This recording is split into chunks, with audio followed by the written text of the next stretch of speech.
अमीर अब्बास, आपसे ये जानना चाहूंगी कि क्या अब हुकूमत के लहजे में क्या कोई नरमी देखेंगे? हमने पिछले दिनों भी देखा कि कोई तल्खी दिखाई दे रही थी। देखिए, लहजे में तो आपने देख लिया, कल ही वज़ीर आज़म 2 दिन के सिर्फ गए, 2 दिन के बाद जैसे ही वो वापस आए मंजर पे, तो उन्होंने आते साथ कल जिस तरह धोबी घाट बनाया है उन्होंने ऑपोजिशन को और धोबी पटका लगाया उन्होंने, तो उससे तो अंदाजा हो रहा है कि इमरान खान साहब के लहजे में ना तो कोई नरमी है ना नरमी आएगी।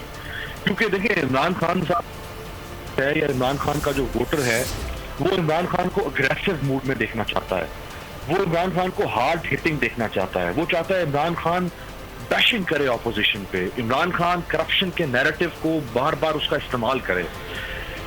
ये इमरान खान का वोटर चाहता है। और जैसे ही इमरान खान कुछ अरसे के लिए खामोश होते हैं या पसे पर्दा जाते हैं या उनकी आवाज़ ज़रा धीमी होती है, उनके वोटर में आपको एक मायूसी नजर आती होगी।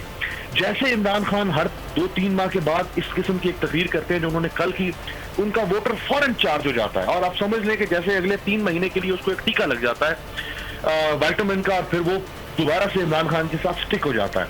और इमरान खान साहब को इस बात का बड़ा बखूबी एहसास है कि उनका वोटर जो है वो उनको किस मोड में पसंद करता है।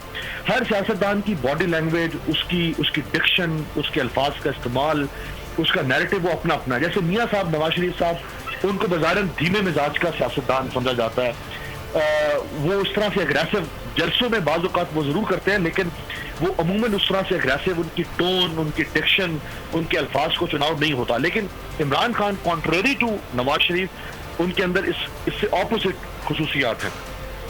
लिहाजा मेरा नहीं ख्याल। ठीक है अमीर अब्बास, आप